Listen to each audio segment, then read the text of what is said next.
Bem-vindos ao LashCast, o podcast disruptivo da mulher. Porque a gente não fala só de beleza, a gente fala de mulheres empoderadas, de mulheres que estão à frente dos seus negócios, né? De mulheres de negócios, de mulheres que transformam a vida de outras pessoas.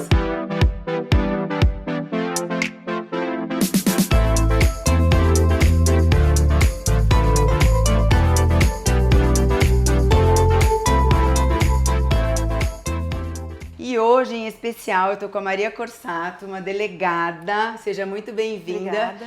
Que, olha, ela é disruptiva já por ter uma profissão que permeia um mundo aí masculino. E hoje ela vai contar tudo pra gente, como que é ser mulher e mandar em todo mundo ali, resolver as coisas, que é desafiador só por si, né? Seja muito bem-vinda, muito obrigada de aceitar o convite. Obrigada, Patrícia. E vamos contar tudo aí para as pessoas que, né, que a gente fica muito curioso quando a gente vê uma autoridade assim, né? E isso é muito legal trazer para a nossa realidade, entender, né, a profissão e como a mulher hoje em dia está dominando todos os setores, né? Tá mesmo. A mulher vai dominar o mundo, vocês queiram ou não. Vamos sim. Vamos lá, conta pra gente como é que você chegou nesse mundo policial, assim, isso sempre foi um sonho? Conta pra gente. Eu sempre, desde que eu me conheço por gente, eu sempre quis fazer direito. Eu nunca pensei em uma outra profissão. Né? Então, a coisa de fazer a investigação, e essa investigação tem que ser norteada por lei, por princípios, por cadeias de custódia. Então, o direito, ele traz todo esse regramento. Eu terminei o segundo grau, que eu fiz magistério, dei aula 2 anos, e aí passei no vestibular para direito, e aí fiz o concurso para investigadora de polícia. E eu fui investigadora de polícia, até que enquanto eu terminei a faculdade, aí eu fiz 2 concursos. No segundo concurso eu passei como delegada de polícia. E o curioso, né, quando eu entrei no mundo policial, na minha sala de alunos do curso de investigador, haviam 2 mulheres. Oi. Tinha 30 alunos, 2 mulheres. 28 homens.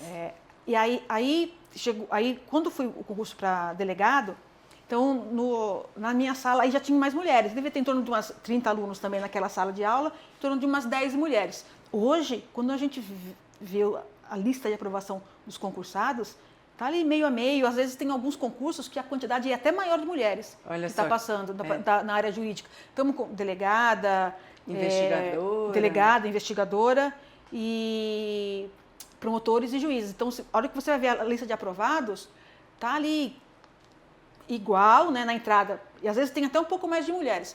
Depois, no decorrer da carreira... No campo, né? Isso aí vai assim... para chegar no cargo de comando, de chefia, vai afunilando, vai limitando. Aí você não vê tantas mulheres no cargo de comando quanto homens. Mas na hora da entrada, hoje em dia, ali, tá meio a meio, tá bem equiparado. Eu peguei um avião e aí o piloto, né, era mulher. E aí eu falo, gente, olha só, né? Então também é uma profissão que você, teoricamente, o que você pensa? O piloto de avião, você não pensa que é uma mulher, né? Então, assim, cada vez mais as mulheres estão vendo que elas podem sim, né, ter essas profissões e fazer acontecer, né? A mulher, assim, a gente tem às vezes um pouco de menos força física, sim, até por nossa constituição do nosso biotipo. Menos força física, que a gente não tem igual aos homens, né? Mas depois que inventaram a alavanca e a roda, a gente consegue fazer tudo que o homem faz. É isso mesmo. Entendeu? A gente consegue fazer, mesmo sem força, com uma alavanca e com uma roda, a gente resolve todos os problemas. E aqui, ó, gente, a gente arrasa. É a mesma coisa, né? Então... E você acha que, assim, a questão do respeito, como que é em relação a ser mulher nessa área? Quando é diferente o tratamento que eles dão para investigadora e para delegada, né? Quando eu fui investigadora, o tratamento era mais igual com o que se dava um investigador homem.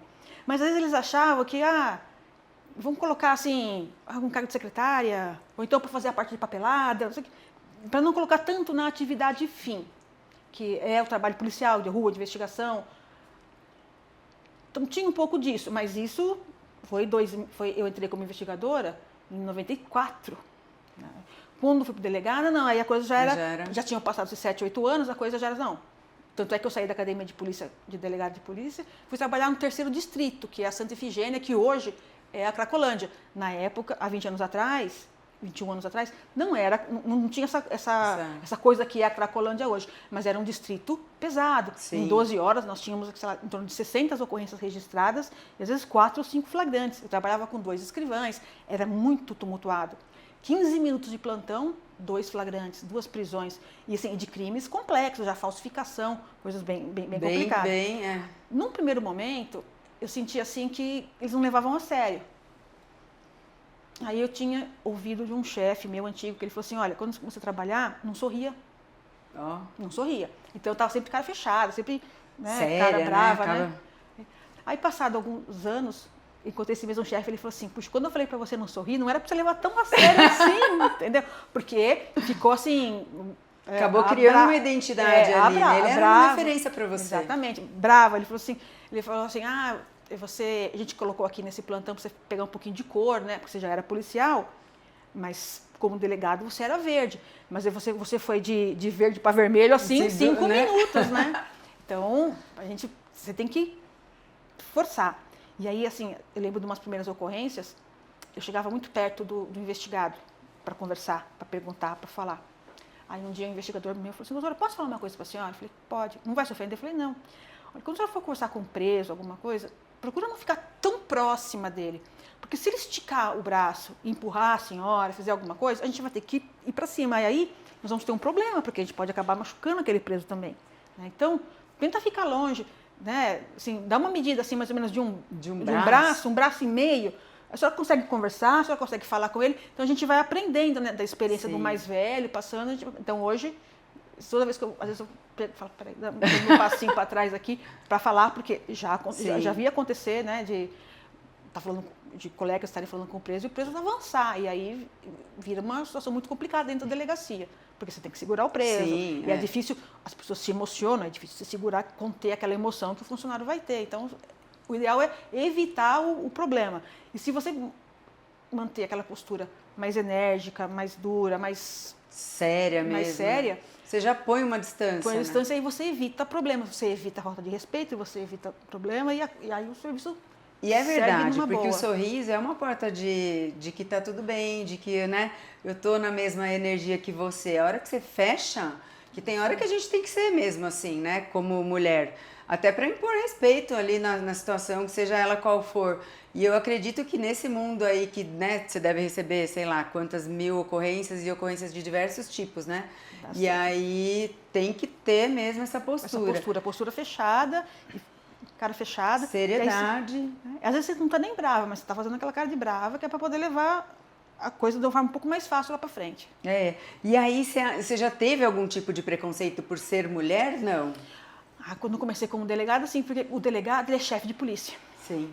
Né? Ele tem poder de mando, ele manda. Ele é a autoridade máxima ali no posto, né? Então, era difícil que alguns policiais mais antigos aceitassem a autoridade. Então, é a hora que você tem que pegar, fechar mais a cara, e aí você tem que ser mais dura e mandar aquela mensagem, assim, se você ultrapassar este limite, você vai ter problemas legais. Então, havia assim. Hoje, não tem tanto, mas ainda, quando as nossas colegas elas estão começando, elas acabam sentindo. É muito mais testada. Sim. A gente é muito mais testada. O caminho para a gente é sempre dobrado. A gente é sempre mais testada. Sempre custa mais, né? Custa mostrar a sua competência, mesmo que você saiba muito mais do que um homem, né? Numa situação. Isso é triste, mas ainda é muito real. Embora a gente está em 2024, eu acredito que as coisas mudaram muito, né? Mas eu acredito que ainda tem muita coisa que custa muito mais para a mulher, né? É dobrado. A gente sempre é desafiada. E às vezes, até para uma mulher, tenta dar uma... Peraí, deixa eu experimentar. Então você tem que falar assim, não. Eu vou provar que eu mando, que eu posso. Que eu estou cumprindo aqui o meu dever, a minha obrigação. Então, dentro aqui deste dever, você vai ter que obedecer. Você queira ou não. Eu gosto, sim, da autoridade por causa disso. Né? A pessoa pode escolher, né? Obedecer ou não obedecer. Se obedecer, a coisa segue numa boa. Se não obedecer, você tem as medidas legais, que é o crime de desobediência. Isso se a pessoa for um particular. Tipo, uma insubordinação, né? Se for um funcionário, a gente tem as medidas administrativas para tomar, manda para a corregedoria e vai seguindo. Hoje, graças a Deus, não enfrento mais esse tipo de problema, mas eu já enfrentei bastante no começo da carreira. Hoje você está nessa delegacia há quanto tempo? Eu estou nessa delegacia desde 2017. Ah, já né? tem, ali todo mundo já te conhece, Já, então não tem... eu sou policial há 30 anos. Né? Foram 6 anos e pouquinho de investigadora e agora 23 e pouco de delegada de polícia. E investigadora, assim, você ficou 6 anos, também é um 6 anos. tempo, né? Foi bastante coisa. Mas aí você sabia que você queria ser delegado, já era uma coisa sua. Já. Conta pra gente que as pessoas às vezes têm dificuldade de entender a função da delegada, né? Então, assim, porque assim, muita gente acha que depois que fez a ocorrência, depois que levou pra delegacia e deu lá um destino, ou sei lá, a pessoa foi presa, o outro foi, sei lá, punido e tal, que acaba ali. Não, né? Conta pra gente, assim, qual que é o trabalho real? Quando a pessoa vai pra delegacia e ela faz um boletim de ocorrência e ela relata que ela foi vítima de um golpe, de um estelionato, de um furto, de um roubo. Então, aí depois aquilo sobe, a gente fala que sai do plantão, sobe, né? Aquilo vira um inquérito policial. Então, o delegado de polícia ou a delegada, a gente tem que abrir aquele inquérito policial. E como a gente abre? É como se fosse abrir uma porta. Então, o nosso primeiro ato chama portaria. Então, ali a gente fala conta a história que aconteceu, coloca o crime que vai ser investigado e as primeiras providências. E então aquela investigação ela vai começar. Ela começa ali com a portaria, com os atos, a gente vai intimando as pessoas, colhe provas, pede perícias, vai buscar imagem, chama testemunhas e vai fazendo os atos. Os nossos atos eles chamam despachos, né? A mesma coisa, guarda, a atividade do delegado de polícia, ela guarda uma certa paridade com a atividade do juiz de direito. Tá. Né? Porque a gente tem que ser completamente imparcial. Então eu estou colhendo, eu tenho que provar um fato. Que é o que chegou para você. Se aquele fato aconteceu, quem praticou e a circunstância que praticou. Né? Então, eu não vou investigar a pessoa, eu tenho que investigar o fato. E desmembrar isso. Desmembrar aquilo. Né? Então, a gente tem muitas providências para tomar, muita coisa para fazer. Então, eu peço uma série de coisas, aí eu tenho um escrivão que ele vai praticar alguns atos. Isso corre até quando termina quando a gente faz um relatório final. Então, eu explico tudo o que aconteceu para trás. E tudo que eu fizer, eu tenho que documentar. Porque a hora que aquilo vai para o juiz, para o promotor, e se tiver um advogado de defesa, ele tem que conseguir saber voltar passo por passo. Então, por isso que é muito importante, né? Muito sério, né? É para não se perder nada desse processo aí, desse passo a passo. Tem um passo a passo. Que foi desde o ocorrido, né? Isso. Tem algumas investigações que são mais rápidas e tem algumas que demoram mais. Eu tenho algumas lá que a gente está há 4, 5 anos e tem algumas que a gente terminou.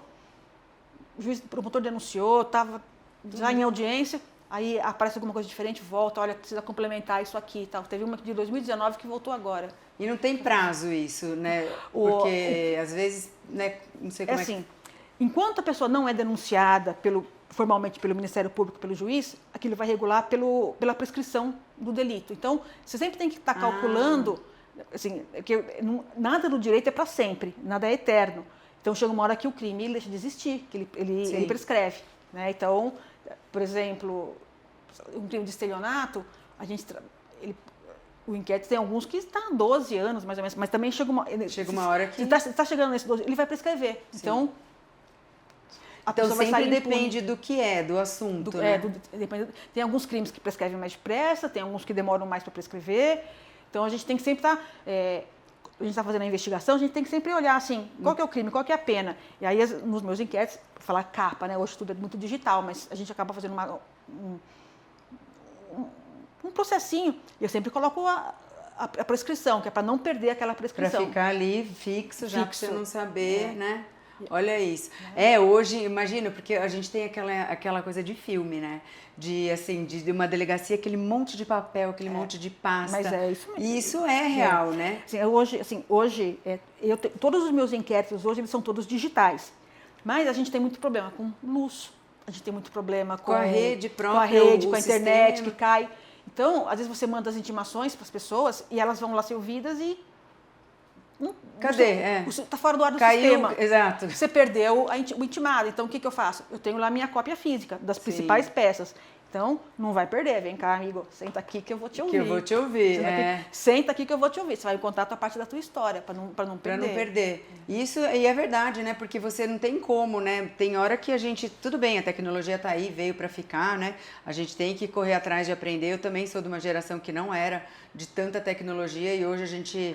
Não tem como ficar fora disso, mas ainda o físico, eu adoro escrever, eu adoro riscar. Eu lembro quando os enquetes, eles eram físicos, né? E eu tinha um, e era um time de estelionato. E eu dei aula um tempo, tal, então eu pegava lá, eu grifava meu enquete, eu colocava os papeizinhos para marcar as coisas, e às vezes eu até grifava uma coisa. E a cada 30 dias, 60 dias, a gente tinha que mandar aquele volume físico para o juiz para pedir prazo, para depois voltar.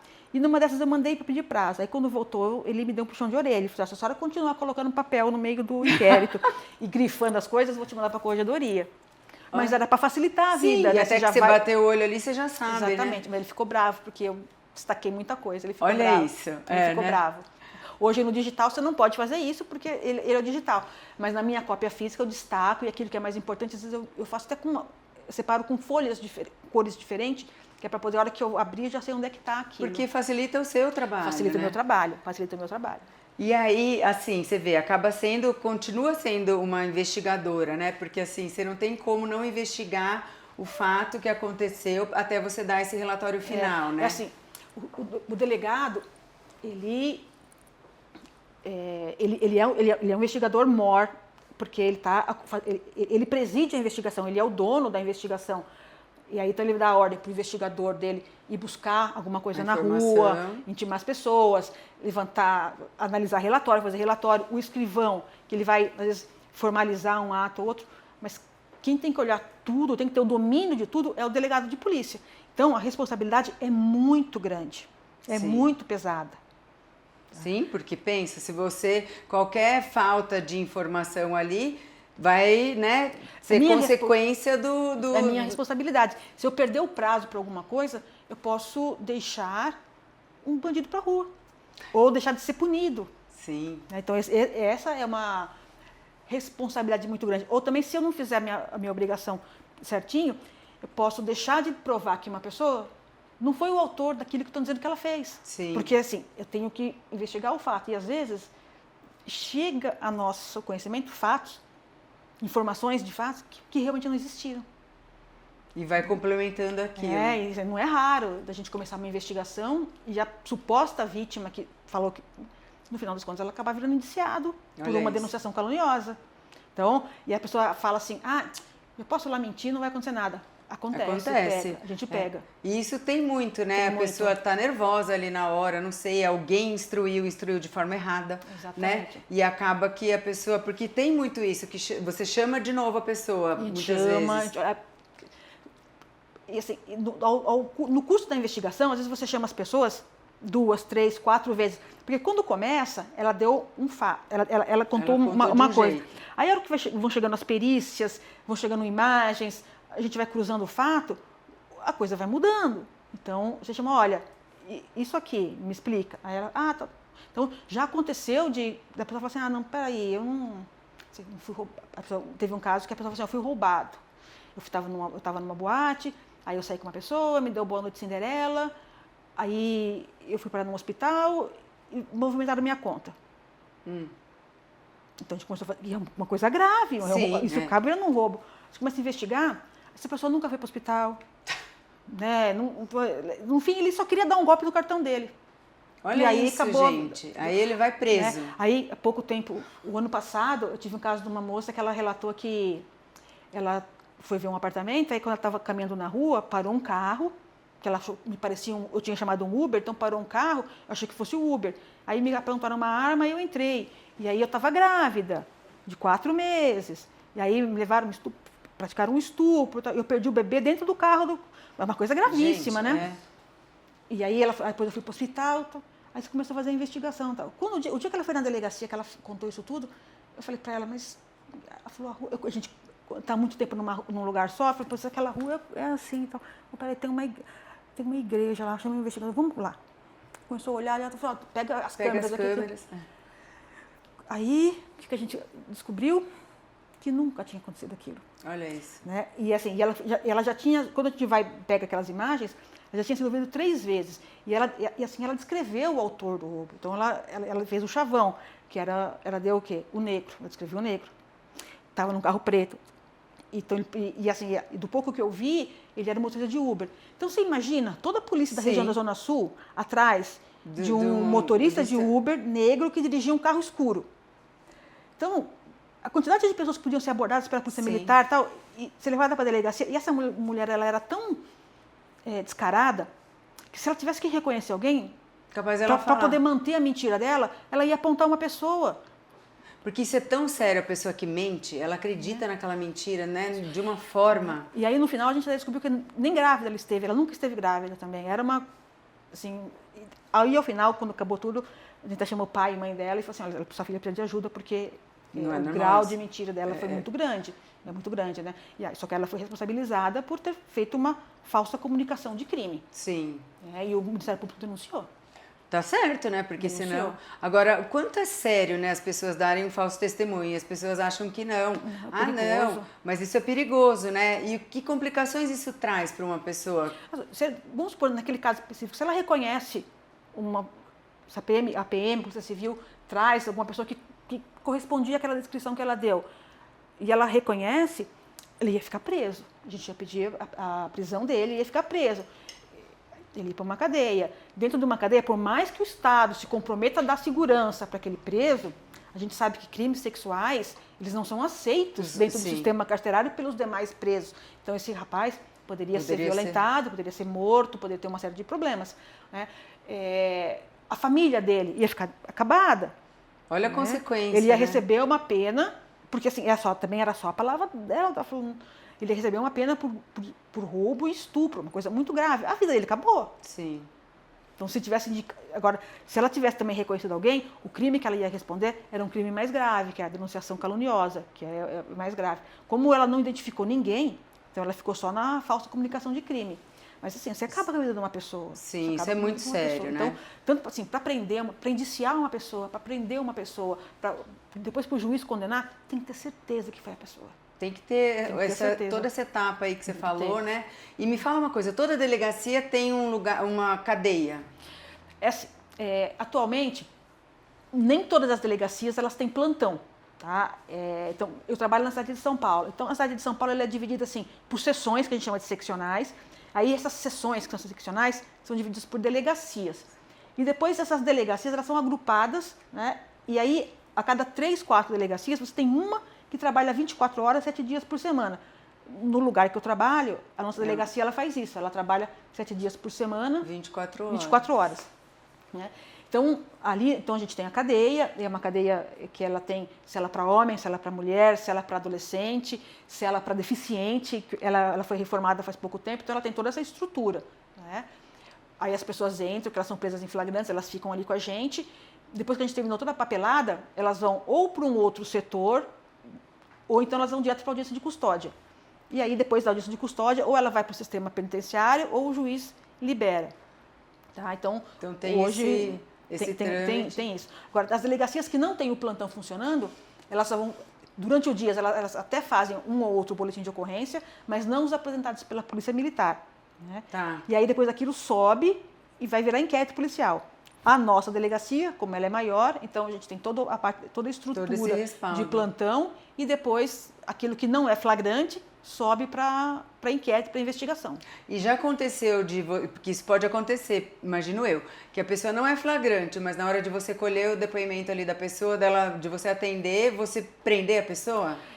Se ela está fora, então, se ela está fora do estado de flagrante, eu só posso prender se o juiz determinar. Ah, tá. Né? Então, por exemplo, você está fazendo uma investigação. Por isso que o pessoal foge.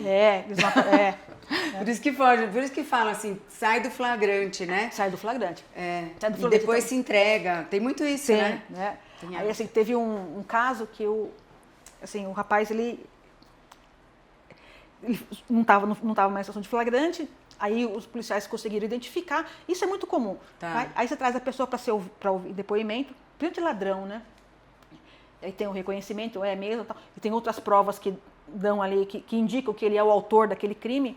Então, a gente pede para o juiz uma prisão que chama prisão temporária.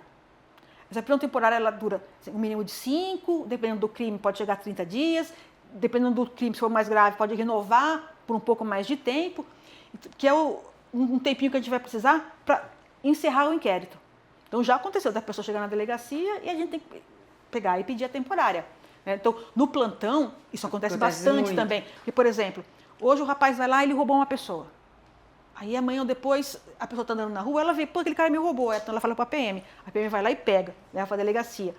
Aí chegou ali, você consegue dar esse contorno de que ele é o autor daquilo. Então você tem que pedir para o juiz a temporária. E o juiz acaba, se ele se convencer daquilo que você está mandando para ele, dizer, não, tem indícios suficientes de autoria de que ele cometeu esse crime, ele decreta a temporária. Né? Então, porque tem muito que é regional, né? E vocês já conhecem. Já conhecem, né? Já sabe. Então, é só questão de achar a pessoa, né? Sim. Por exemplo, onde a gente trabalha ali, tem muito caso de quebra-vidro, que a pessoa está andando nas avenidas e está com o celular, e aí vem o ladrão, quebra o vidro e leva.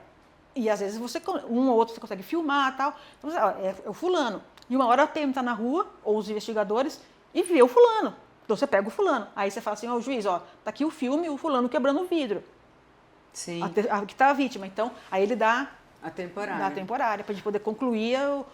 Mas aí, a hora que o juiz dá a temporária, você tem que parar tudo o que você está fazendo, porque você tem que concluir aquilo o mais rápido possível, dentro do prazo de prisão que o juiz deu. Senão, o juiz vai colocar o cara na rua. Sim, por isso que o pessoal fica bravo, né? Que tem hora que você realmente precisa do juiz ali, né? Precisa do juiz. Porque você fala assim, nossa, soltou a pessoa, tal. Mas é porque tem uma regra. Tem a regra, não é assim... Um trâmite, né? Um passo a passo. O juiz não solta porque ele quer, porque ele é bonzinho, não. É porque você não conseguiu provar que aquela pessoa foi o autor daquele crime. E também tem algumas circunstâncias. Tem crime que o cara não vai dar a prisão. Então tem que ser aquele crime que dá a prisão e você provar que ele é o autor daquilo. Sim. Então, é tudo isso. É bem complexa a questão, né? E assim, hoje você trabalha, óbvio que é porque você quer dar o plantão. Como que é o plantão no delegado? É um dia sim, 2 não? É assim, a nossa delegacia, então a gente tem a estrutura de plantão. Os delegados que trabalham no plantão, eles têm uma escala de 12 por 24 e 12 por 72. Então, trabalha 12 horas durante o dia, depois 12 horas à noite, aí folga 3 dias. Porque o trabalho noturno, ele é muito desgastante. Então, todos os funcionários que estão no plantão na cidade de São Paulo têm esse horário. Né? Agora, os delegados que estão em investigação, a gente tem uma jornada mínima de 40 horas semanais. Por que mínima? Porque o policial, ele trabalha num regime que é o regime especial de trabalho policial. Então, a gente tem hora para entrar e não tem hora para sair. Se você tiver de férias e tiver uma convocação, você precisa voltar.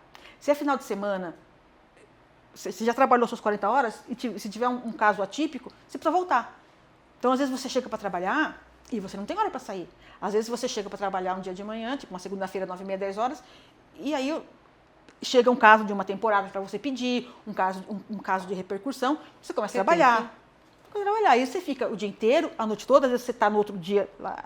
Aí, às vezes, acontece de você esgotar as suas 40 horas direto. Aí, é óbvio que depois você tem uma compensação de horário, até porque a pessoa precisa dormir. Sim. Né? Mas é assim, então é o mínimo de 40 horas. Tá vendo, gente? Não é só a vocação e o desejo de ser delegado, né? Tem que entender, porque a pessoa reclama, às vezes, que a gente entra em contato, um funcionário que é fora do horário. Mal sabe o que é a vida de uma delegada. A gente não tem horário, a gente tem que estar à disposição 24 horas. Eu fui trabalhar, terminou, foi um dia maravilhoso, deu tudo certo, consigo sair embora na minha hora, mas eu tenho que ir com o celular ligado. Porque se precisar, a gente tem que ser encontrado. Se a gente for viajar, tirou férias, você vai viajar, se você for viajar para o exterior, você precisa comunicar. Porque você trabalha com a gente faz parte de um sistema de uma força de segurança. Sim. Então, a nossa atividade ela é muito regrada. A gente não tem essa liberdade toda que as pessoas acham que a gente tem. Porque acha que, né, anda armada, anda, não sei o que. Gente, né, isso é muito bonito no filme, né? No filme. Porque na vida real... E assim, quanto que aparece de flagrantes, de delitos, de pessoas na delegacia, homem e mulher? Hoje em dia a mulherada também tá, né? Hoje em dia, a maior parte dos crimes contra o patrimônio, roubo e furto, ainda é de homem. O roubo também, a mão armada, você vê homem. Quando que a mulher vai ser autora de um crime de roubo? Às vezes ela é viciada em entorpecente, alguma coisa, e ela está na rua e ela está armada com uma faca, ou então ela pega um pedaço de pau, né, e vai praticar esse tipo de roubo. Né? Furto, mulher pratica muito furto de loja, né? Essas lojas de departamento. Então você vê muito mais mulheres praticando esse tipo de furto de loja. Estelionato, é um crime muito democrático, tanto homem como mulher estão ali praticando. Tá bem ali, né? Porque o estelionato ele vai enganar, você vai contar uma história, então ele fica assim bem igual ali, né? Então, gente. É isso, né? Então, mulher mais furto de loja, homem é mais roubo com revólver. E quando a mulher está no crime de roubo, é porque, via de regra, ela é uma viciada em droga. Então, ou é envolvida com pessoas, né, que acabam, né? Ou muitas vezes essa coisa do companheiro. E o tráfico de drogas também. O tráfico de drogas é um crime também que está ali. Né? O tráfico de drogas na parte de distribuição, que é aquela que a gente fala que é o varejo do tráfico de drogas, que seria na boca do tráfico de drogas. Então você tem homem e mulher, a coisa ali é bem dividida. Você tem homem e mulher na mesma quantidade. Olha só, né? Agora fala pra mim, como é que faz pra não ficar com estresse? Como é que faz pra separar essa vida pessoal da vida profissional? Como é que você não leva pra casa esse tipo de, né? Porque essa energia, toda essa questão aí que permeia ali uma delegacia, um plantão, né? Assim, no trabalho, se eu precisar ficar, sei lá, 1 ou 2 dias direto trabalhando, eu fico. Mas em casa eu não levo o trabalho para casa. Tanto é que no meu celular, hoje é tudo digital, mas no meu celular, no meu computador pessoal, eu não tenho os programas de acesso a inquérito policial, eu não tenho nem o e-mail funcional da delegacia. Porque quando eu estou em casa, eu estou só em casa. Você já se organiza para isso. Para isso, para não misturar com isso, para não trazer o trabalho. Agora, a gente nunca relaxa 100%. Você está andando, você vai para um mercado. Na hora que você vai lá parar num carro, você fala assim, eu não vou parar, está cheio, eu vou embora para casa. Porque eu não vou parar meu carro lá no fundo, porque a hora que eu voltar, a gente sabe que tem quadrilhas que fazem um sequestro dentro de mercado. Então, é perigoso. E eu oriento as pessoas que lidam comigo, falo, se tiver lá, volta para casa, vai outro dia no mercado. Então, você já fica com outra visão, né? Você vai num restaurante, você vai falar, mas eu vou ficar aqui na porta, na varanda, não, porque se tiver um tiroteio, vai pegar eu vou lá para dentro, né? Ali. Você vai na praia, você senta lá na praia, você fala assim, você olha, não, se tiver um arrastão. Se tiver um arrastão, como é que vai poder? Eu vou fugir, como é que vai lá, como é que eu vou fazer? Ou se eu tiver que defender alguém e tal, não sei o que lá. E aí você tá lá então você tá, deu tudo certo, né? Tá tudo certo, você tá lá na praia sentada, tomando seu sol, aí você começa a escutar uma conversa, assim. Fala, esse cara é estelionatário, olha a conversa dele. Ele tá com um negócio cheio de cartão, tal, não sei o que lá. Fala, aí, a hora que você. Assim, e também, assim, o policial, se ele não estiver na delegacia trabalhando, mesmo fora, a gente está em trabalho 24 horas. Então, se eu verificar que uma pessoa está cometendo crime na minha frente, eu tenho que intervir. Eu sou obrigada, não é que eu posso, eu sou obrigada. Né? Então, a gente fica. Então, às vezes a gente fica separado. Sempre ligado, né? Sempre ligado, a gente não relaxa. Aí no trato com a família. Chega lá a irmã, ou então o sobrinho para contar alguma coisa, ele começa a contar uma história toda torta, eu falo, tá, sei. Acabou de falar? Acabou, então agora você conta a verdade. Né? Então, tem tudo isso. Essa malícia, né? Então, você não relaxa 100%, né? Você não relaxa 100%. Por isso que não é raro você ter policiais tendo burnout. Sim, imagino. Né? Porque não tem como, se a sua cabeça está ligada o tempo inteiro, né, na situação ou no seu entorno, porque você sabe o que pode acontecer, exatamente, né? Se a gente não cuidar, vai embora mesmo e fica doente mesmo, né? Porque você não descansa, né? Então você tem que aprender algumas coisinhas para poder falar, agora eu vou dormir, eu vou ter que desligar, eu vou ter que fazer uma coisa. Então, assim, não é tão simples. Não é só glamour, não, viu? Não é. Porque eu falo que a parte mais difícil é realmente separar a vida profissional da vida pessoal. Porque mesmo que a gente não queira, ainda mais quando a gente trabalha com o que a gente gosta, que é nítido, o quanto você ama a sua profissão, porque você se preocupa, você está ali nas redes sociais sempre falando de um golpe ou de outro que está acontecendo para alertar as pessoas. Então, isso é muito legal, porque você podia não fazer isso, né? Assim, hoje em dia, as pessoas caem muito em golpe. Como pode, né? Você tem, por exemplo, eu tenho 10 inquéritos novos que começam. 5 são de golpe. E assim, e a estrutura do golpe é uma estrutura de golpe assim, até simples, mas eles enrolam, principalmente idosos. Gente. E aí, assim, eles tiram, assim, um caminhão de dinheiro dessa população. Então, a gente tem que avisar. Para a pessoa não cair no golpe. E o que eles mais usam hoje em dia para aplicar o golpe é o telefone celular. Então, eles fazem ou através do WhatsApp, ou de ligação, às vezes até mandam pelo direct de Instagram. Então, a pessoa tem que ter muito cuidado com aquilo que ela deixa entrar na vida dela.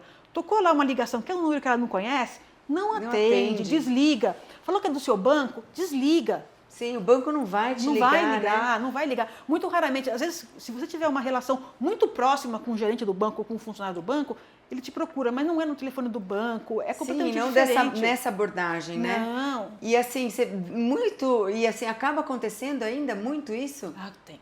Para você ter uma ideia, ainda hoje as pessoas caem no golpe do bilhete premiado. Olha. Hoje, assim, pessoas assim, instruídas, né? Assim, você vai assim, o bairro lá que eu trabalho, no Campo Belo, Moema, você vê um pessoal de poder aquisitivo maior, pessoas estudadas. Pessoas com esclarecimento. A pessoa vai na padaria e vai lá uma pessoa que fala que é semi-analfabeta, e a mesma estrutura. Olha, esse endereço, não sei. Mas por quê? Porque eu tenho que ir lá descontar isso aqui e tal, não sei o que lá, porque sou religioso, eu não posso receber prêmio de loteria, essas coisas. Mas estava com o bilhete na mão, né? Aí a pessoa fala que quer ajudar. Aí vem a segunda parte, que é o cara que vem e fala assim, não, peraí, você quer dar o golpe nele que ele é pobrezinho. Então, se você quer acompanhá-lo para fazer isso, você tem que pegar aqui e dar um dinheiro, porque eu estou dando, quer ver? A pessoa pega e tira um pacote de dinheiro do bolso. Aqui. Então, aí a pessoa vai na casa dela, pega um monte de joia, põe ali, e aí a pessoa some com o dinheiro dela. Hoje em dia, o que eles fazem?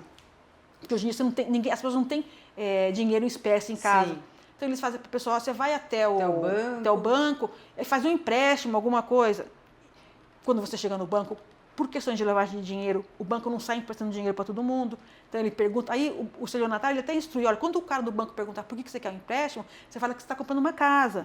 Olha então, os golpes é de 500, 600 mil reais que eles dão nesses idosos, gente. Olha que dó, né, gente? Que absurdo, né? Então, é doloroso. E aí, eles pegam esse dinheiro e transferem por Pix. Então, hoje em dia... E aí você não consegue reaver porque é Pix. Não, porque vai para o Pix, aí as pessoas diluem aquilo muito depressa. Né? E tem alguns, o pessoal chama de banco, que não é banco, que são essas fintechs, que eles chamam de portões de pagamento. Essas fintechs, elas precisam ser muito investigadas.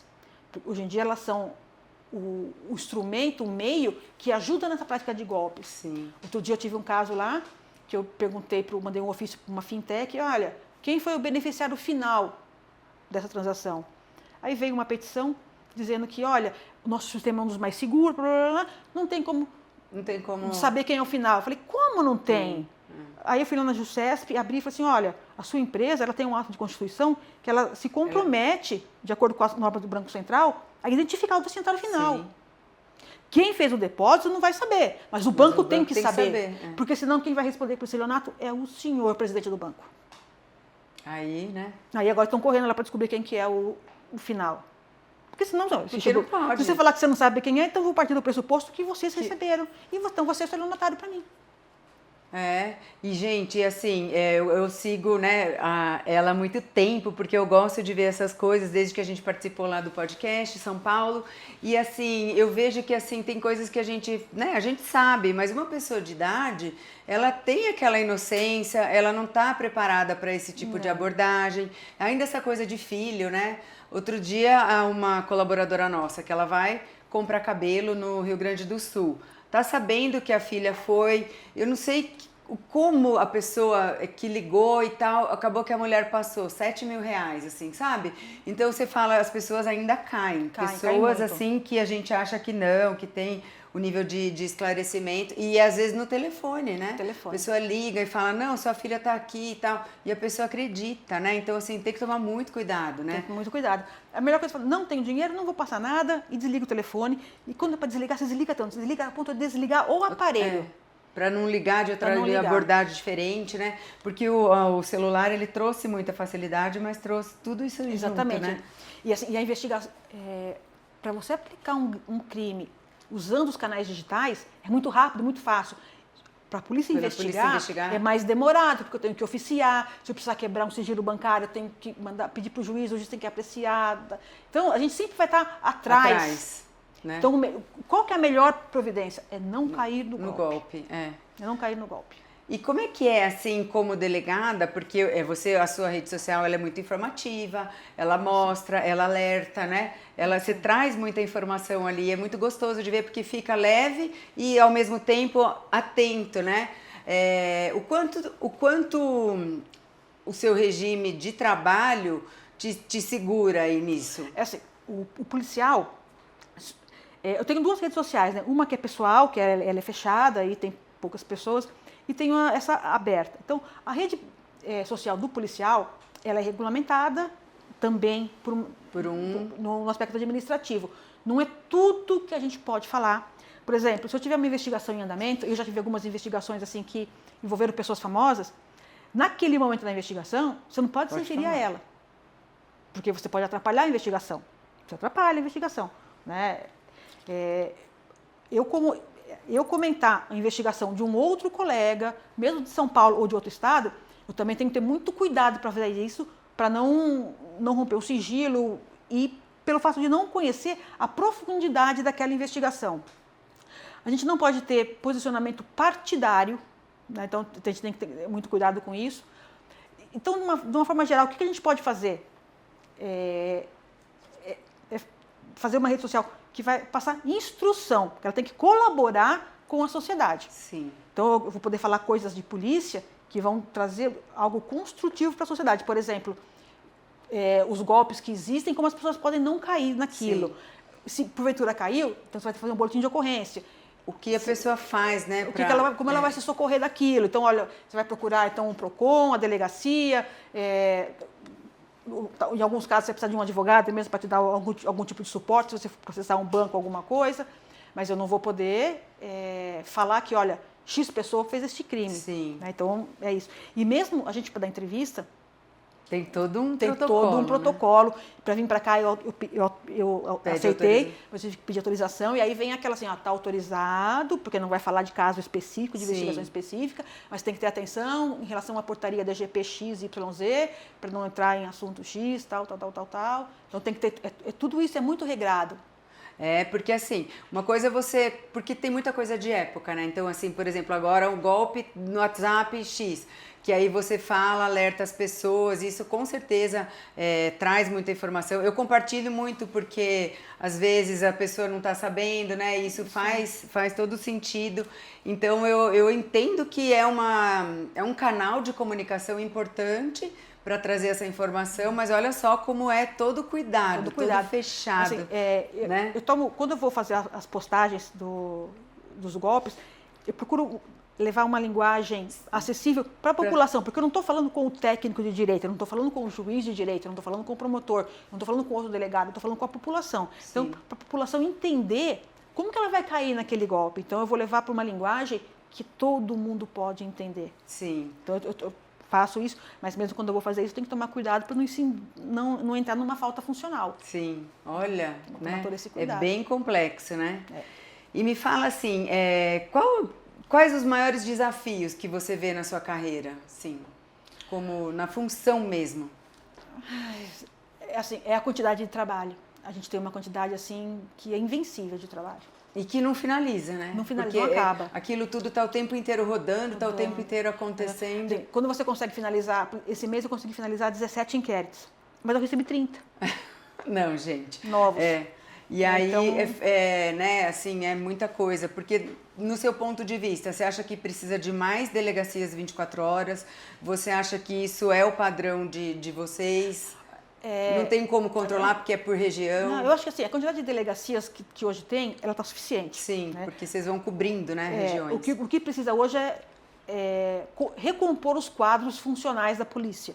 Então, a Polícia Civil ela passou por um momento que se perdeu muito funcionário, se aposentou muita gente, chegaram assim, os limites de idade e também a ameaça de toda hora estar mudando o regime de aposentadoria do servidor público. Então, muitos policiais que poderiam trabalhar, sei lá, mais 5, 10 anos, não, se eu ficar mais 5, 10 anos, pode dizer que muda tudo, eu vou perder o que eu já tenho. Então, muita gente saiu, né? Então, precisa recompor esses quadros, né? Porque eu tenho 300 inquéritos hoje em andamento. Eu tenho colegas que têm 800. Olha isso. Tem 500. Então, e não tem um limite? Se chegar, vai...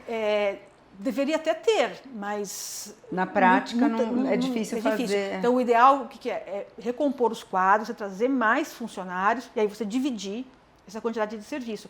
Mas um concurso público ele demora muito tempo, né? Um concurso público, para ele ser rápido, ele leva quase um ano. Entre começar e encerrar, é quase um ano, porque você tem que, a hora que você encerra também, você tem que treinar aquele funcionário. Então, para ser a jato, é um ano.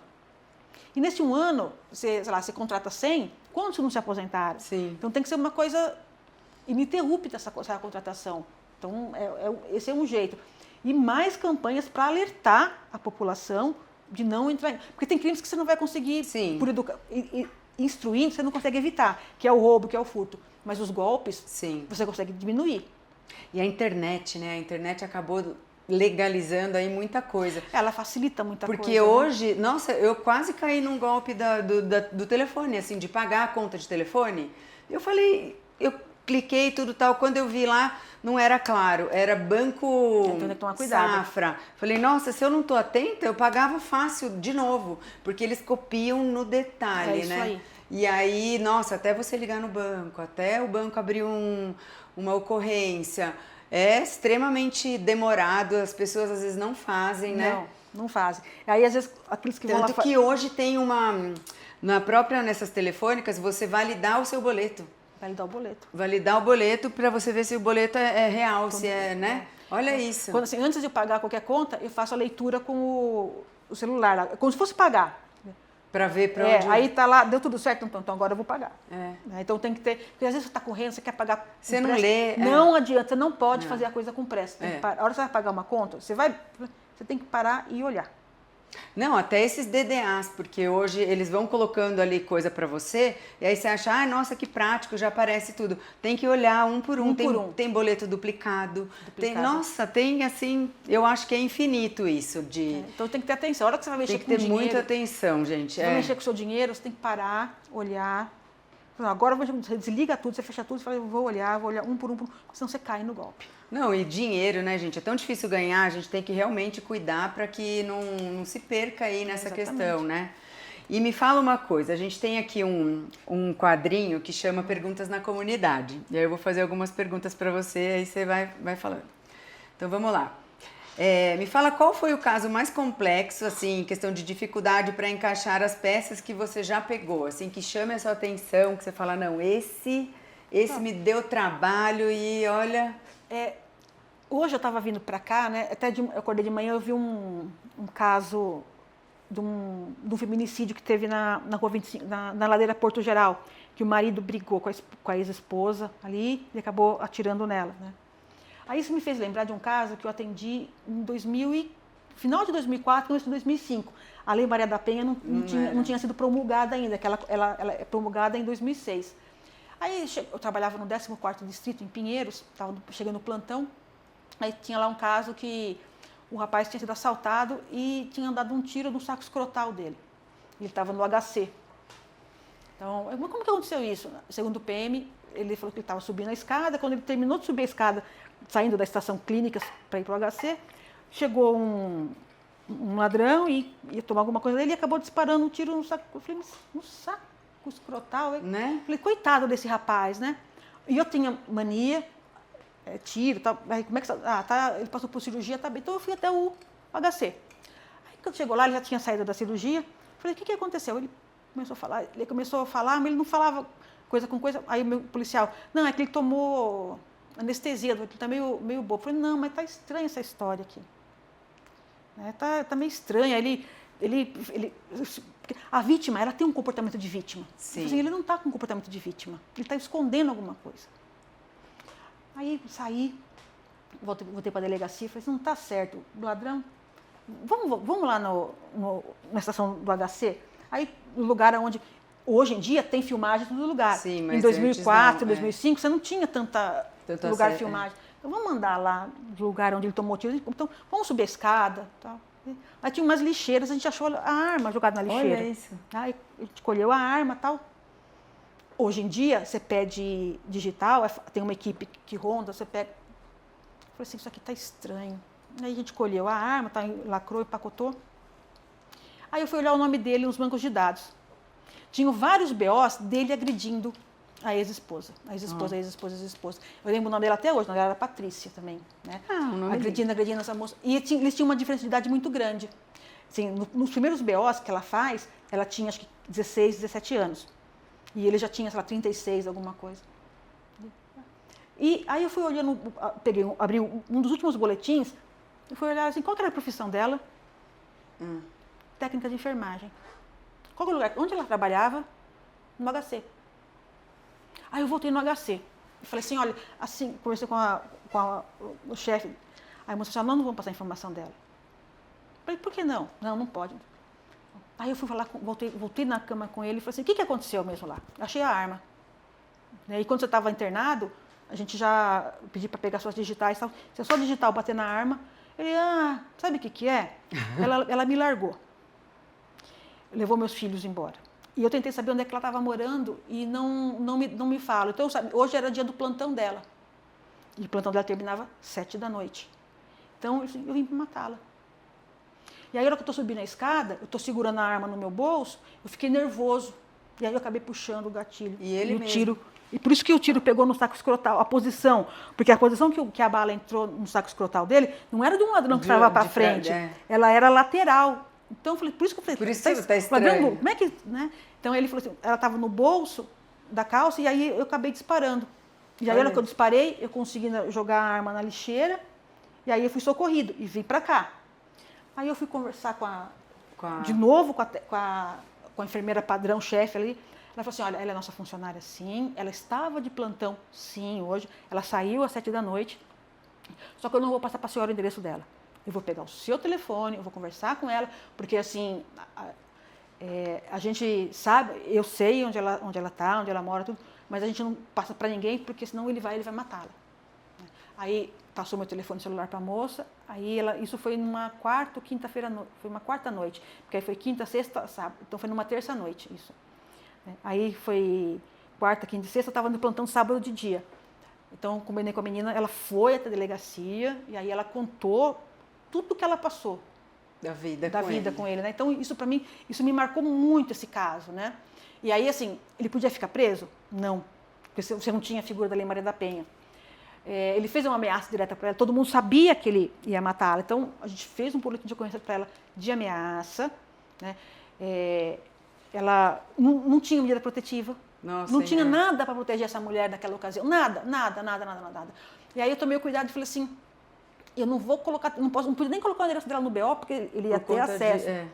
Porque e aí, não fica, né, em sigilo. E aí, assim, ele acabou sendo, eu o prendi no dia do tiro que ele se deu, por porte ilegal de arma de fogo.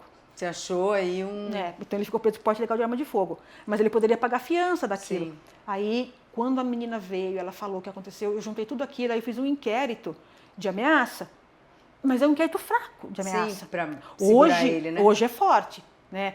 A mulher pede medida protetiva e se ele desobedecer, ele vai para a cadeia, não tem conversa. Mas naquele momento não tinha nada que protegesse essa mulher. Aí aquele dia terminei aquele trabalho, deu muito trabalho para fazer, eu falei, mas ela pode morrer. Não, e assim, né? Você saber que ela pode morrer e você não puder fazer nada, né? Aí eu pedi para o juiz as coisas, mas não existia. Aí quase um ano depois, vem a Lei Maria da Penha, que no começo ela foi uma inovação, mas ela ainda era muito fraquinha. Sim. Então a Lei Maria da Penha é uma lei que ela vem se construindo todo dia para proteger a mulher vítima de violência. Olha só, né? Esse tipo de... E olha o quanto teu de trabalho, né? De você ir até ele, de você descobrir ela, de você, né?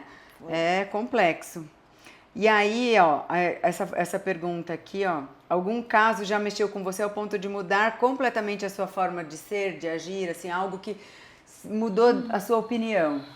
Às vezes, assim, eu já tive casos, assim, que a pessoa foi até lá e contou uma história, eu tinha certeza que o fulano era o autor de um crime extremamente grave. Aí você começa a investigar, e você fala assim, meu, era tudo mentira.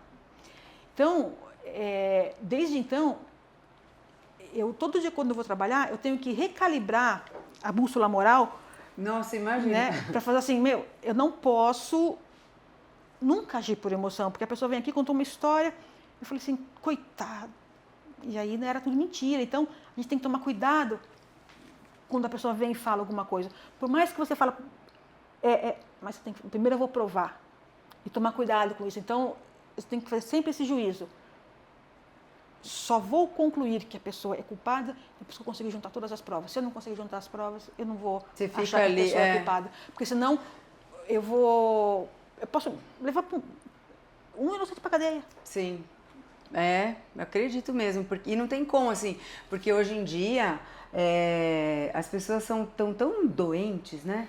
Elas são tão persuasivas que você olha assim, você fala, não é possível que essa pessoa está mentindo. Exatamente. E a pessoa está mentindo. E assim, o que lá na sua DP, quais são os casos que você mais recebe? Realmente, assim, vamos supor, eu recebi 10 casos esse mês, 5 são de golpes, aí você tem um que é violência doméstica, um furto, um roubo e um crime geral. Então, hoje em dia, a maior parte dos delitos o estelionato, são os golpes. E é verdade que para trabalhar na polícia é necessário ter sangue frio? Tem que ter. Tem que ter. Mas eu tenho sangue quente. Que é bom também, né? Eu sou italiana, então você tem que ter sangue frio, você tem que respirar. E aí a pessoa chega lá, começa a contar uma história, você já sabe como que é o fim. Mas você fala, peraí, eu vou deixar ela contar porque eu posso me surpreender. Porque várias vezes já aconteceu de se surpreender no meio do processo. Então, tem que ter sangue frio, mas o meu sangue é quente. Mas a gente vê assim, que quanto mais você consegue manter a frieza, mais assertivo a gente é. Mais assertivo. Então, você tem que realmente não levar para o lado emotivo, né? Não pode levar. Não pode. E aí você considera que existe uma diferença de tratamento entre um bandido homem com uma autoridade feminina na área da polícia comparado à autoridade masculina? Eu vou falar que os bandidos homens têm mais medo de quando ele encara uma delegada de polícia. Né? Porque não tem, ele sabe que ali não tem conversa. Acabou. Ele fala, é melhor fim de linha. Né? Game over. Game over, é isso aí. Você já se viu numa situação de perigo? Já. Voltando assim, uma que me marcou muito, né? De novo, voltando para o 3º distrito, quando eu comecei como delegada de polícia. Hoje, a configuração de entrada do plantão do 3º distrito, ela é diferente. Quando eu trabalhei lá, entrava, né? Então tinha uma espécie de uma cerquinha, que ficava o escrivão, aí tinha uma outra cerquinha, como fosse uma baia, parecia uma baia mesmo, onde ficava a mesa do delegado, aí tinha um hall, um corredor, e no corredor tinha mais 1, 2, 3 salas, aí ali ficavam mesmo os escrivães do plantão, e no fundo a carceragem, e que era uma carceragem em 2001, 2002, ela tinha tanto preso ali, que ela tinha 2 andares, né? Ocupava 2 andares do prédio com preso. Então, ficava lá no fundo, ficava um carcereiro o tempo todo, os escrivães na sala ali, e era um domingo. Quando é dia de semana, tem mais gente transitando ali naquele hall. Era um domingo de manhã. Meus policiais, eles foram levar um preso no pronto-socorro. Eu fiquei sentada na baia do delegado, os escrivães no corredor, e a porta da delegacia ficava aberta. Né? Estou sentada ali, aí se aproximou um rapaz. Falei assim, eu quero uma informação. Eu falei, pois não. Né? O que o senhor precisa? Aí ele começou a falar, e ele tinha uma história completamente doida, sem pé nem cabeça. E aí ele veio assim, aí para entrar na baia tinha 2 degraus, ele subiu os 2 degraus, e ele foi chegando perto, falando, eu senti um frio no estômago, na coluna, eu falei assim, se ele tiver com uma arma, ele vai me matar. E se ele tiver com uma faca, se ele me matar com uma arma, os policiais vão vir para cá correndo. Agora, se ele tiver com uma faca, não vai fazer barulho, ninguém vai ouvir, eu vou ficar aqui, eu vou morrer. Eu vou morrer. Meu Deus. Aí ele subiu, mas ele era só esquizofrênico, só falou bobagem, não estava com faca, não estava com nada. Aí depois daquele dia que ele foi embora, quando eu ia trabalhar, que os policiais tinham que fazer alguma coisa, eu colocava uma cadeira para não passar, para não se aproximar, porque eu tinha que ficar ali, alguém tinha que ficar ali. Sim. Né? Os escrivães estavam para lá, para evitar que subisse, mas isso não evitaria da pessoa chegasse armada para dar um tiro. Mas aquele dia eu vi ali o tamanho do perigo que Olha era só, né? dali. Que poderia ser, né, numa situação ali que teoricamente não era para ser ameaçadora e no final se tornou, né? Agora a gente vai falar aqui, ó, a gente falou bastante de golpes, que as pessoas realmente, né, têm que ficar atenta e tudo mais. Aqui eu tenho uma pergunta assim, ó. O que você orientaria, né, para esses sinais de violência doméstica Como que você acha que... Por que a mulher ela demora muito para entender que ela está sofrendo violência doméstica, né? Você acha que é por medo? Você acha que é porque ela acha que aquilo é daquele jeito mesmo? Como é que você pode alertar essa mulher? Assim, nenhuma situação de violência, seja ela física, psicológica, ela é normal. Então, assim, a mulher ela pode sofrer, ela pode sofrer isso ali. A criança sofre demais e idoso também sofre, né? As pessoas às vezes elas acham que não estão passando por violência porque elas acabam desenvolvendo síndrome de Estocolmo.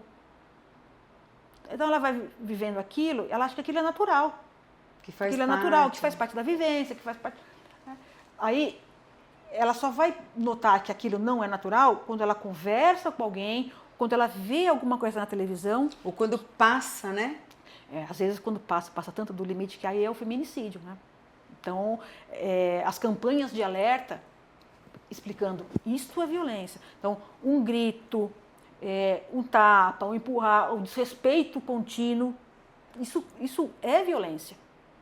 Então, ele nunca me bateu. Ele nunca te bateu? Mas como que ele trata quando você precisa de alguma coisa?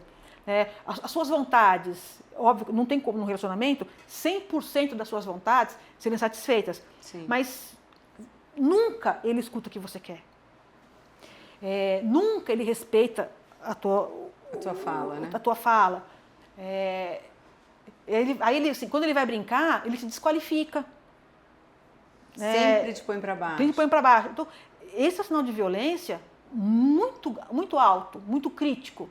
Então, daquele ponto, um dia ele te empurrar, um dia ele te dar um tapa, já não falta mais nada. Então, a mulher ela tem que ouvir isso. Se não houver respeito, isso já é um sinal de violência.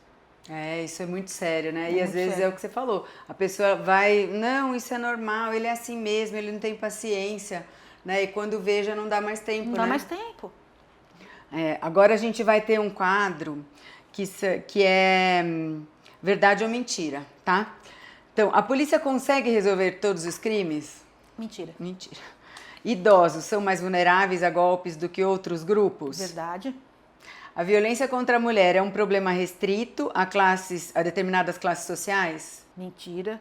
E conta pra mim um pouco, como é que foi na pandemia o seu trabalho? Foi caótico na pandemia.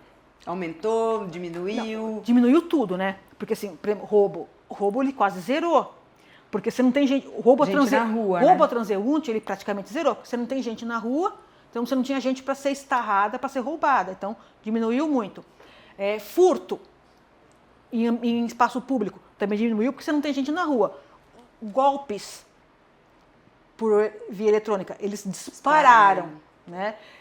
Violência doméstica disparou, porque as pessoas ficaram mais concentradas. Né? Esse efeito da violência doméstica disparar também, ela acontece sempre quando é inverno, ela também dispara, porque as pessoas ficam mais tempo juntas. E o tempo que seria o tal do efeito Big Brother. A hora que você confina as pessoas por mais tempo, elas começam a discutir. Então você tem mais violência doméstica ali, mais atrito com o vizinho.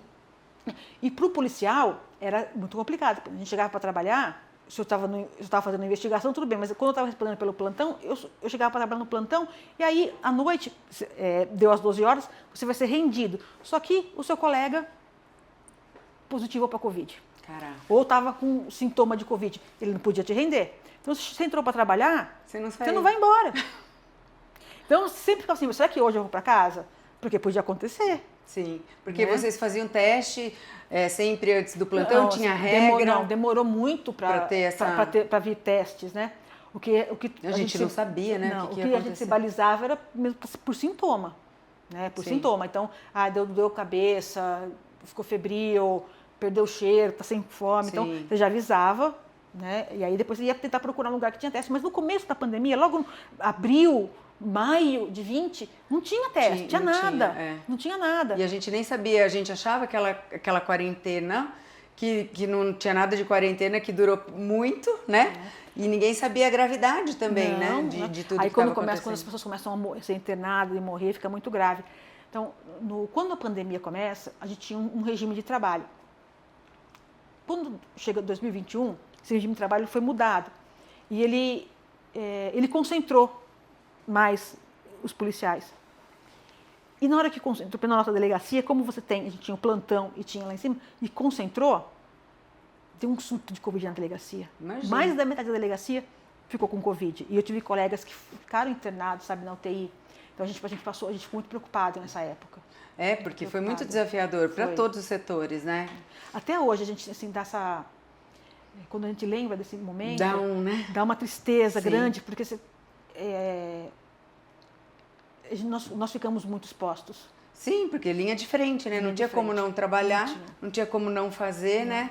E aí você totalmente exposto sem saber, né? O dia seguinte, sem saber tanto se ia embora, se ia pegar, se ia morrer, se não ia, né? Uma coisa muito séria. Foi muito sério. Isso traumatizou muito os policiais. Imagino. E agora vamos falar para as pessoas assim que querem seguir a carreira de delegada, o que está fazendo direito, que tem vontade de ir para uma carreira mais policial e está em dúvida. O que você falaria para essa pessoa? Se a pessoa estiver em dúvida, é importante que ela leia e se informe, porque tem gente que tem dúvida e entra na carreira e depois começa a trabalhar, vê que o negócio é pesado, não é glamuroso, é bastante trabalho, e aí larga.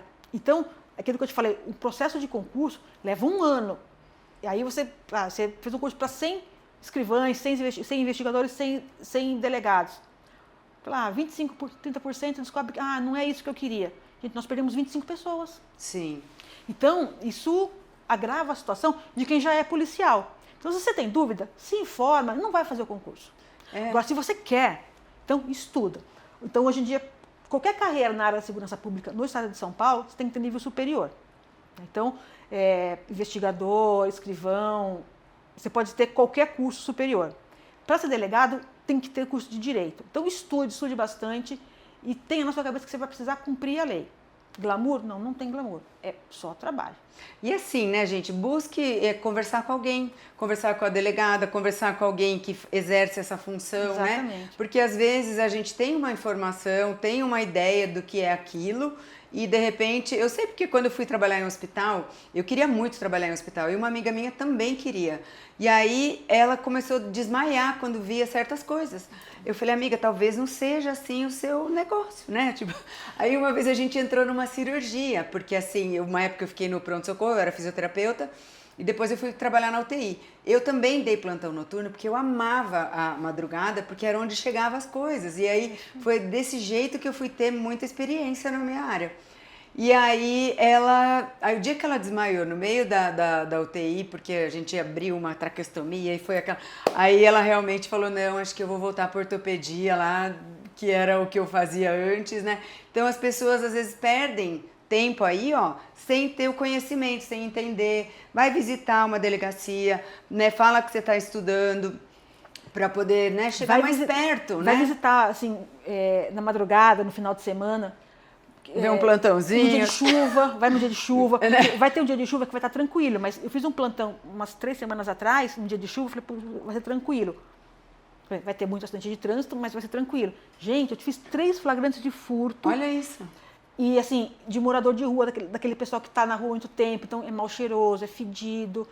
Aí você fala assim, chegou uma hora no plantão e as janelas acabam ficando fechadas. Eu falei assim, gente, que cheiro horrível. Olha, fazia anos que eu não tinha um plantão tão desagradável. Tão pesado, tão desagradável. Então, e aí a gente tinha assim, alguns escrivães novos que tinham saído da academia. Aí tinha um que ficava assim, não, mas é isso. Eu falei assim, olha, é mais isso do que glamour, filho. Entendeu? É mais isso aqui do que Hollywood. Gente, é importante a gente ter clareza para ver se realmente é aquilo que a gente quer, né? Então, assim, eu espero que vocês tenham gostado, porque isso aqui é muito legal, traz a gente para um mundo que a gente não tem acesso, né? E essas informações e o mostrar pra gente como funciona, eu amei. Você quer deixar algum recado para as pessoas? Gente, telefone. Muito cuidado no manuseio do telefone, nas ligações que vocês recebem, nas mensagens que entram pelo WhatsApp de vocês. Cuidado, evitem cair em golpes, tá bom? Ajuda a polícia a ter um pouquinho mais de tempo para investigar roubo. Isso aí. Eu vou deixar as redes sociais dela aqui para vocês poderem acompanhar o trabalho, que é lindo, e essa parte que ela cuida com tanto carinho de trazer informação pra gente, trazer os golpes que estão acontecendo, né? Colocar a gente a par do que é importante saber, como uma atenção faz toda a diferença na vida. E às vezes você compartilha com um filho que não tá com essa malícia, né? Com algum parente. Então faz a diferença no mundo, na vida, né? Então compartilhem o nosso Instagram, compartilhem o Instagram da doutora Maria, pra gente poder realmente levar informação para todo mundo. Eu vou deixar aqui. E aí, espero que vocês tenham gostado, que vocês divulguem a gente aí para poder assistir esse podcast que é tão enriquecedor. Muito obrigada pela sua presença, eu amei saber desse mundo policial. E até a próxima.